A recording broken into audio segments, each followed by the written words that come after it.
একজন মুসলমান হিসাবে, একজন ইমানদার হিসাবে, একজন আল্লাহকে বিশ্বাস করনেওয়ালা হিসাবে আমি একদিকে যেমন জেনারেল শিক্ষায় শিক্ষিত হব, সেই রকম আমার কর্তব্য এবং দায়িত্ব হলো এই মক্তবে ভর্তি হয়ে দ্বীনি বুনিয়াদী শিক্ষা অর্জন করে নিজের জীবনে হালাল হারামটাকে বুঝে নেব, বৈধ অবৈধটাকে বুঝে নেব, জায়েজ নাজায়েজটাকে বুঝে নেব।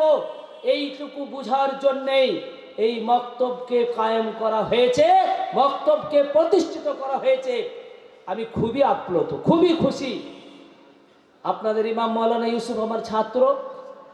আমি প্রায় মাঝে মাঝে জুম্মার দিনে আসি, খুব ব্যস্ততার কারণে আসতে কখনো কখনো হয়ও না, কিন্তু আমি যখনই এসেছি এই মক্তবের শিক্ষার জন্য গার্জেনদেরকে উদ্বুদ্ধ করেছি। এবং আলহামদুলিল্লাহ আজকে যে প্রোগ্রামগুলো আমি আসরের পর থেকে এ পর্যন্ত শুনলাম যে এখানে কিছু একটা হচ্ছে, এর প্রমাণ আমরা স্বচক্ষে সরাসরি দেখতে পেয়েছি। এই মক্তবকে আরো সুসজ্জিত করার জন্যে, এই মক্তবকে আরো উন্নত করার জন্যে, এই মক্তবের পরিধিকে আরো বাড়ানোর জন্যে আমরা ইমানদার দিনদার সমস্ত মুসলমান ভাইয়ের কাছে আবেদন করব যে আমরা সকলে মিলে এটাকে আরো সুন্দরভাবে পরিচালনা করার জন্য অগ্রণী ভূমিকা নেব ইনশাআল্লাহ। আল্লাহ পাক পবিত্র কোরআনে বলেছেন, ইয়া আইয়ুহাল্লাযীনা আমানু দুখুলু ফিস-সিলমি কাফা, হে ঈমানদার বান্দারা তোমরা ইসলামের মধ্যে দাখিল হয়ে যাও পরিপূর্ণ রূপে, পরিপূর্ণ ইসলামের মধ্যে দাখিল হয়ে যাও, কোনো অসম্পূর্ণতা থাকবে না। ইসলাম পরিপূর্ণ হয়েছে, ইসলাম কামিল হয়েছে, আর ইসলাম কামিল হয়েছে বলেই, পরিপূর্ণ হয়েছে বলেই আজ থেকে 1500 বছর আগে একেবারে শেষ নবী এসে ঘোষণা করে দিয়েছেন, শেষ গ্রন্থ এসে ঘোষণা করে দিয়েছেন আর কোনো নবী আসবে না। আল্লাহ রাসূল বললেন, লা নবিয়্যা বাদি, আমার পরে আর কোনো নবী আসবে না। ইসলাম যতদিন সম্পূর্ণ হয়নি ততদিন পর্যন্ত একের পর এক নবী এসেছে, একের পর এক কিতাব এসেছে, একের পর এক আল্লাহর ঐশী বাণী এসেছে। কিন্তু যেদিন আল্লাহ ঘোষণা করলেন, আল ইয়াউমা আকমালতু লাকুম দীনাকুম, আজকে তোমাদের জন্য তোমাদের দ্বীনকে পরিপূর্ণ করে দিলাম, ওয়া আতমামতু আলাইকুম নি'মাতি, এবং তোমাদের জন্য আমি আমার উপহার সামগ্রী দুনিয়াতে বেঁচে থাকার জন্য যা কিছু দরকার সেগুলো পরিপূর্ণ দিয়ে দিলাম, ওয়া রাদিতু লাকুমুল ইসলাম দীনা, এবং তোমাদের জন্য দ্বীনে ইসলামকে আমি মনোনীত করলাম, পছন্দ করলাম। ইন্নাদ দীনা ইনদাল্লাহিল ইসলাম, একমাত্র আল্লাহর কাছে গ্রহণযোগ্য দ্বীনে ইসলাম। এই ঘোষণা হয়ে যাওয়ার পরে আর কোনো অসম্পূর্ণতা থাকলো না। যদি দ্বীনে ইসলাম অসম্পূর্ণ থাকতো, এখনো নবী আসার সিলসিলাটা বাকি থাকতো, এখনো কোরআন ছাড়া অন্য কোনো একটা কিতাব আসতো। আল্লাহ বললেন, ওয়ালা তাত্তাবিউ খুতুওয়াতিশ শাইতান, ইসলামের মধ্যে পরিপূর্ণ দাখিল হয়ে যাও আর তোমরা শয়তানের অনুসরণ করো না। ইন্নাহু লাকুম আদুউম মুবিন, শয়তান তোমাদের প্রকাশ্য শত্রু, শয়তান তোমাদের প্রকাশ্য শত্রু। শয়তান কখনো চাইবে না যে তুমি ভালো কাজ করো, শয়তান সবসময় চাইবে যে তুমি আল্লাহর নাফরমানি করো। তাই তো আল্লাহ সাবধান করলেন, ওয়ালা তাত্তাবিউ খুতুওয়াতিশ শাইতান, তোমরা শয়তানের চক্রান্তের অনুসারী হও না। ইন্নাহু লাকুম আদুউম মুবিন, শয়তান তোমাদের জন্য প্রকাশ্য শত্রু। মহতরম বুজুর্গ দোস্ত, আজকে একটা হাওয়া তৈরি হয়ে গেছে। একজন বিজেপির নেতা সে বলে দিল যে বদরের যুদ্ধে নাকি এই কোরআন শেষ হয়ে গেছিল, আর এই কোরআন শেষ হয়ে যাওয়ার পরে 27 জন শয়তান মিলে বর্তমান কোরআনটাকে লিখেছে। এই কথা বলেছে না বিজেপির একজন এমএলএ, যার নাম হচ্ছে অসীম সরকার। সে এদেশের লোক না বাংলাদেশের লোক আল্লাহ জানে, তার ভাষা শুনে মনে হয় বাংলাদেশ থেকেই এসেছে। আমি আপনাদেরকে একটা লজিক বলে যাই যে উনি যে কথাটা বলেছেন সেই কথাটার কতটা বাস্তবতা আছে আর কতটা উনি মূর্খামের সাথে এই কথাটা বলেছেন। আচ্ছা, আল্লাহ রসুল সাল্লাল্লাহু আলাইহি সাল্লাম নবুয়ত প্রাপ্ত হয়েছেন কোরআন নাজিল হওয়ার মাধ্যমে। আল্লাহ রসুলকে নবী বলে ঘোষণা করা হলো কোরআন অবতীর্ণ হওয়ার মাধ্যমে। কোন দিন? যেদিন গারে হিরাতে গিয়ে আল্লাহ রসুল সাল্লাল্লাহু আলাইহি সাল্লামের উপরে ওই ইকরা বিসমি রাব্বিকাল্লাযী খালাক থেকে 5টি আয়াত নাজিল হলো। সেই দিন থেকে আল্লাহ রসুল সাল্লাল্লাহু আলাইহি সাল্লামকে নবী বলে ঘোষণা করা হলো, নবুয়ত প্রাপ্ত হলেন। আর ওই 5টি আয়াত প্রথম নাজিল হলো। এরপরে তিনি নবুয়তের প্রচার প্রসার করলেন, ইসলামের প্রচার প্রসার করলেন। আর তারপরে 13 বছর যখন মক্কাতে বিভিন্ন ধরনের জ্বালা যন্ত্রণা সহ্য করার পরে আল্লাহর আদেশে চলে গেলেন কোথায়? মদিনায়। 13 বছর পরে, নবী হওয়ার 13 বছর পরে আল্লাহ রসুল মদিনায় যাচ্ছেন। তো মদিনাতে যেদিন থেকে গেলেন সেই দিন থেকে আমরা যে হিজরি সাল বলি না, আরবি সাল বা চাঁদের হিসাব, তো যেদিন আল্লাহ রসুল সাল্লাম ওই মক্কা থেকে মদিনায় গেছিলেন সেই দিন থেকে হিজরি সালের শুরুয়াত, হিজরি সালের প্রারম্ভিক। তারপরে ওখানে যাওয়ার দ্বিতীয় বছরে, অর্থাৎ যেটাকে আমরা বলি 2 হিজরি, 2 হিজরিতে বদরের যুদ্ধ হয়েছে। কোন হিজরিতে বললাম? হ্যাঁ, এটাই বলে দিচ্ছি। 2 হিজরিতে বদরের যুদ্ধ হলো। 2 হিজরিতে যখন বদরের যুদ্ধ হলো তখনও পর্যন্ত কোরআন সম্পূর্ণরূপে নাজিলই হয়নি। কেননা তারপরেও আল্লাহ রসুল সাল্লাম 8 বছর জীবিত ছিলেন, 8 বছর দুনিয়াতে হায়াতে ছিলেন, এবং দীর্ঘ নবুয়তের 40 বছর বয়স থেকে নিয়ে মৃত্যুর আগে পর্যন্ত দীর্ঘ 23 বছর মিলে কোরআন নাজিল হয়েছে। কত বছর মিলে? 23 বছর। তাহলে যে কোরআনটা 23 বছরে নাজিল হলো, আর 17 বছর পর্যন্ত যে কোরআনটা, 15 বছর পর্যন্ত যে কোরআনটা সম্পূর্ণই হলো না, তো সেই কোরআনটার শেষ হয়ে গেল কি করে? সে কোরআনটা পুড়ে গেল কি করে, যে কোরআনটা এখনো নাজিল হওয়াই সমাপ্তি হয়নি? তাহলে এটা মূর্খামির মতো কথা নয় যে কোরআনটা নাজিল হওয়া এখনো সম্পূর্ণ হলো না আর সেটা বলছে শেষ হয়ে গেল। আমার মহতরম ভাই ও বুজুর্গ দোস্ত, এই হচ্ছে শয়তানের ইত্তেবা। আর এই শয়তানের ইত্তেবা করে এই ধরনের কথা ছড়িয়ে দিয়ে মানুষের মধ্যে একটা বিভ্রান্ত তৈরি করে দেওয়া। আসল কথা হচ্ছে পবিত্র কোরআন 23 বছরে নাজিল হয়েছে, আর 23 বছরে নাজিল হওয়ার পরে কোরআনটা সম্পূর্ণ হয়েছে। এ কোরআন কোনো মানুষের তৈরি সংবিধান নয়, এটা আল্লাহর তৈরি সংবিধান, যেটা আমি আগেই প্রমাণ করেছি। এটা অপরিবর্তনশীল। তো আল্লাহ পাক আমাদেরকে এই কোরআন আঁকড়ে ধরার তৌফিক দান করুন। ওয়া আখিরু দাওয়ানা আনিল হামদুলিল্লাহি রাব্বিল আলামিন। মাশাআল্লাহ, উনি খুব মূল্যবান কথা বললেন। আমাদের আজান আজকে 7টার সময় হবে, 7টা 15 ইনশাআল্লাহ জামাত হবে। 7টার সময় আজান হবে, 7টা 15 জামাত হবে। আর কয়েক মিনিট বাকি আছে, ইনশাআল্লাহ 2-4 কথা বলার চেষ্টা করছি। আল্লাহ তাআলা তৌফিক দিলে বলবেন ইনশাআল্লাহ।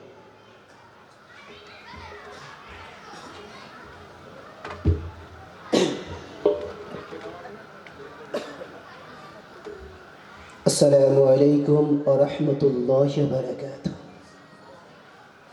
সকলে সালামের উত্তরটা দিই। আসসালামু আলাইকুম ওয়া রাহমাতুল্লাহি ওয়া বারাকাতুহু। নাহমাদুহু ওয়া নুসাল্লি আলা রাসূলিহিল কারীম, আম্মা বা'দ। আউযু বিল্লাহি মিনাশ শাইতানির রাজীম। বিসমিল্লাহির রহমানির রহিম। আলহামদুলিল্লাহ الحمد لله نحمده ونستعينه ونستغفره ونؤمن به ونتوكل عليه ونعوذ بالله من شرور أنفسنا ومن سيئات أعمالنا من يهد الله فلا مضل له ومن يضلله فلا هادي له ونشهد أن لا إله إلا الله وحده لا شريك له ونشهد أن سيدنا مولانا محمدا عبده ورسوله. أما بعد فأعوذ بالله من الشيطان الرجيم. بسم الله الرحمن الرحيم.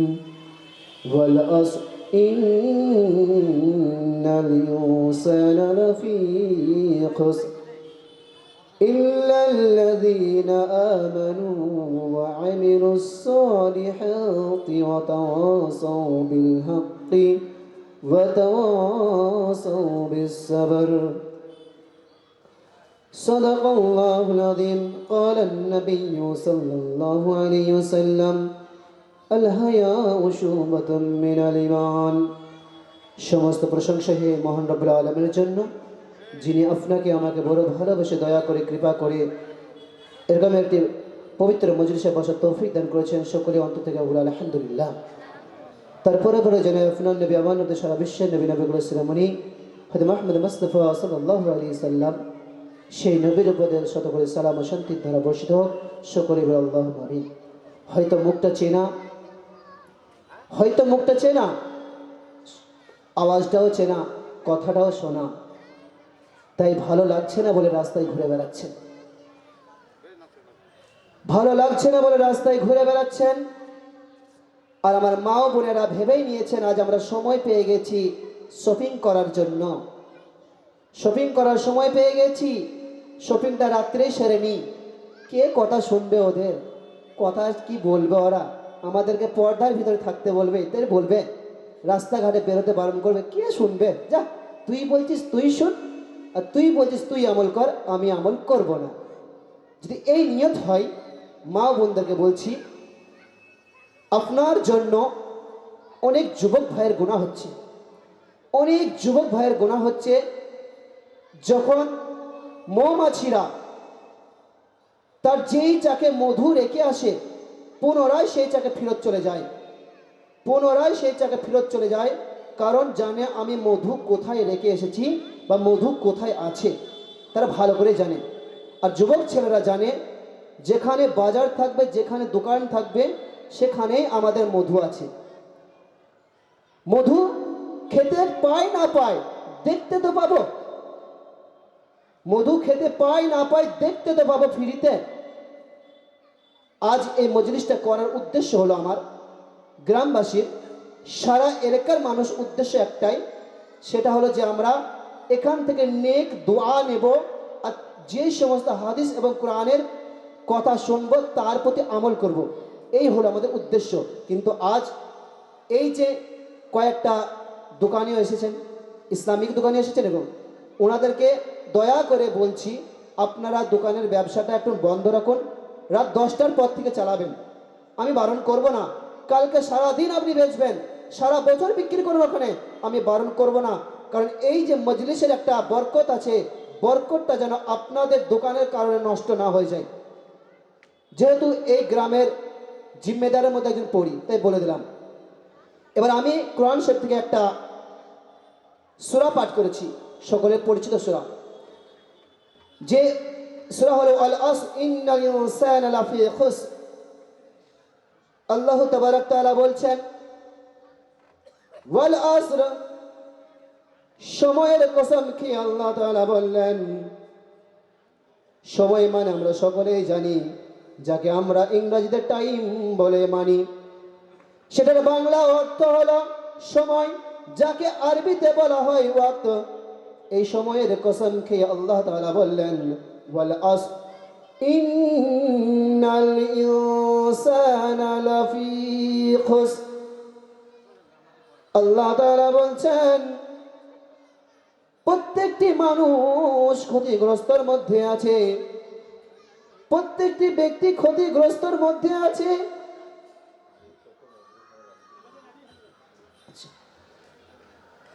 ভাই, যিনারা টোটোটা মসজিদের সামনে লাগিয়েছেন, একটু সরিয়ে নেন মেহেরবানি করে। টোটো দুটো মসজিদের সামনের যে রাস্তায় রেখেছেন ওখান থেকে সরিয়ে নেন। তাই আল্লাহ তাআলা বলছেন, প্রত্যেকটি মানুষ তারা ক্ষতিগ্রস্তর মধ্যে আছে। তারপরে বলে দিলেন, ইল্লাল্লাযীনা আমানু ওয়া আমিলুস সালিহাত। এক নাম্বার হচ্ছে, এরা ক্ষতিগ্রস্তের মধ্যে নাই, প্রত্যেক মানুষের থেকে এরা বেরিয়ে এলো। ইল্লাল্লাযীনা আমানু, যারা আল্লাহ তাআলার প্রতি ঈমান এনেছে, যারা আল্লাহ তাআলাকে এক বলে স্বীকার করেছে, এরা কখনো ক্ষতিগ্রস্তের মধ্যে হতে পারে না। আমার রব্বুল আলামিন বললেন, যারা ঈমান আনবে তাদের জন্য আমি জান্নাত তৈরি করেছি, যে জান্নাতের দারোগার নাম আমরা আসরের সময় শুনলাম। জান্নাতের দারোগার নাম হলো রিজওয়ান। এই রিজওয়ান দারোগা আমাদেরকে আহ্বান জানাবে, যখন আমরা ঈমানকে সঠিকভাবে নিয়ে যেতে পারবো, আল্লাহর হুকুমের প্রতি আমরা আমল করতে পারবো, নবীর তরিকা মোতাবেক যখন আমরা চলতে পারবো, তখন আল্লাহ তাবারক তাআলা আমাদের জন্য যে 8টি জান্নাত বানিয়েছেন, এই জান্নাতের মধ্যে আমাদেরকে আল্লাহ তাআলা দাখিল করে দেবেন। আল্লাহ তাআলা বলেছেন, তিনার নবীকে দিয়ে যদি কারোর সরষের দানা পরিমাণ, অণু পরিমাণ, যেটা চোখে দেখা যায় না, একে অণু বলা হয়, যদি অণু পরিমাণ কোন ব্যক্তি ঈমান নিয়ে আমার কাছে আসতে পারে, আল্লাহ তাআলা বললেন, দুনিয়াতে যে জিনিস যে দেখেছে এই দুনিয়ার থেকে 10 গুণ বড় জান্নাত আমার আল্লাহ তাআলা ওই ঈমানদার ব্যক্তিকে দিয়ে দেবে। আপনি বলবো, ও মাওলানা সাহেব, আপনি বলছেন যে আল্লাহ তাবারক তাআলা এই দুনিয়া থেকে 10 গুণ বড় জান্নাত আমাদেরকে দান করবেন, সেটা কি করে সম্ভব হতে পারে? আমরা তো দুনিয়ায় ঘুরে শেষ করতে পারি না। ট্রেনে 3 দিন চলি, 4 দিন চলি, তবেই আমরা কেরালা পৌঁছাতে পারি। শুনেছি নাকি কেরালা হলো ভারতবর্ষের মিডিল পয়েন্টের জায়গা। সেই কেরালা আমরা 3 দিনে যাই, যদি 6 দিন আমরা যাই ভারতবর্ষ পার করে দেব হয়তো। আমরা ফ্লাইটে গেলে 2 ঘন্টায় আমরা ভারত পার করে ফেলি। তাহলে ভেবে নেন, এত বড় পৃথিবী থাকার পর কি আল্লাহ তাবারক তাআলা আমাকে আপনাকে যে ঈমান নিয়ে যাবে, তাকে কি আল্লাহ তাবারক তাআলা 10 গুণ বড় জান্নাত কোথা থেকে দেবে? এটা আমাদের মনে ধারণা হতেই পারে। ছোট্ট একটা কথা বলে দিচ্ছি ভাই, যখন আমরা দুনিয়ায় আসি নাই, যখন আমরা পিতার সেল গেছিলাম, যখন আমরা পিতার পুষ্টদেশে ছিলাম, তখন আল্লাহ তাবারক তাআলা আমাদেরকে ছোট্ট একটা নাপাক পানির রূপে রেখেছিলেন। এত সংকীর্ণ ছিলাম যে আমরা চোখে দেখতে পেতাম না। আল্লাহ তাবারক তাআলা ওই পানিটাকে যখন আমার মাতৃগর্ভে পাঠিয়ে দিলেন, মায়ের গর্ভে যখন পাঠিয়ে দিলেন, ওই সামান্য নাপাক পানি আপনার 40 দিন যাওয়ার পরে একটা রক্তে পরিণত হয়ে গেল, যেটা ওই বিন্দুর থেকে কয়েক গুণ বড়। যখন আমরা কয়েক মাস মাতৃগর্ভে থাকলাম, তখন আমরা ছোট্ট একটা বাচ্চা হয়ে মায়ের গর্ভে ছিলাম। মায়ের গর্ভে থেকে আল্লাহ তাবারক তাআলা যখন দুনিয়ায় পাঠালেন, ভেবে রাখি আমার মায়ের গর্ভটা কতটা বড়। যতই বড় হোক না কেন, যে জায়গায় আমার মা আমাকে প্রসব করেছিল, যে হসপিটালের মধ্যে বা কোনো রুমের মধ্যে যেখানে আমার জন্ম হয়েছিল, মায়ের গর্ভে থেকে ওই জায়গাটা 10 গুণ বড় ছিল কি ছিল না? ছিল কি ছিল না? এই জায়গা যদি 10 গুণ বড় হয়ে যায়, দুনিয়ায় এসে যদি আমি মাতৃগর্ভে থেকে বেশি 10 গুণ জায়গা পেয়ে যাই, যখন আমার চোখ ফুটে গেল, যখন আমি হাঁটতে চলতে পারলাম, তখন যখন আমি ঘর থেকে বেরিয়ে গেলাম, ঘর থেকে দেখলাম আমাদের পাড়াটা অনেকটাই বড়, আমাদের বাড়ির থেকে কয়েক গুণ বড়। এভাবে যদি চলতে থাকি, দেখা যাবে এই গ্রামের থেকে এই জেলাটা অনেক বড়, এই জেলা থেকে এই রাজ্যটা অনেক বড়, দেখা যাবে রাজ্য থেকে এই দেশটি অনেক বড়। তারপরে দেখা যাবে এই দেশের থেকেও আল্লাহ তাবারক তাআলা বানিয়েছেন মহাদেশ বলে আছে, যেটা 7টা দেশ নিয়ে একটা মহাদেশ তৈরি হয়। সেরকম জায়গায় আমরা আজ আছি, আমাদের চোখের নজির হয়ে আছে। তাহলে ভেবে নেন, যদি আমরা ঈমান নিয়ে এই দুনিয়া থেকে বিদায় নিয়ে যেতে পারি, তাহলে আল্লাহ তাবারক তাআলা আপনাকে আমাকে তিনার নবী দিয়ে যে ওয়াদা করেছেন, সেই ওয়াদা বারহাক সত্য, বারহাক সত্য। তিনি বলেছেন আপনাকে 10 গুণ বড় জান্নাত দান করবেন। জোরে বলা যাবে নাকি সুবহানাল্লাহ? তাহলে ভেবে নিই ভাই, আমরা নিজের জান্নাতকে কেন আমরা নষ্ট করছি? অনেকজন প্রশ্ন করে ভাই জান্নাতে আমি কি খেতে পাবো, জান্নাতে আমি কি খেতে পাবো? আমি একটা কথা বলে দিচ্ছি, দুনিয়ায় যে ব্যক্তি মদ পান করবে সে কাল জান্নাতে মদ খেতে পাবে না। আপনারা বলবেন মৌলানা সাহেব জান্নাতে আবার কি মদ থাকবে নাকি? থাকবে, অবশ্যই জান্নাতে আল্লাহ তাআলা মদ রেখে দেবেন। যেই মদ আপনি একবার পান করলে পরে নেশা হবে না, আর যেই নদীতে প্রবাহিত হবে ওই নদীর মধ্যে আল্লাহ তাবারক তাআলা একই সাথে 4-5 ধরনের জিনিসকে প্রবাহিত করবেন। এক নম্বর হলো যেই নদীটা প্রবাহিত হবে সেটা হবে সর্বপ্রথম দুধের নদী থাকবে, দুধের নদী চলবে, তারপরে মদের নদী চলবে, তার সাথে আপনি দেখবেন যে পানিও চলছে তার সাথে। তারা 4-5টা নদীর নয়, একটা নদীতে 4-5 রকম চলবে, তারপর কখনো তারা একসাথে মিলে যাবে না। আল্লাহ তাবারক তাআলা সূরা রহমানের মধ্যে বলেছেন যে কখনো তারা মিলবে না যতক্ষণ পর্যন্ত আমি তাদেরকে হুকুম না দেব।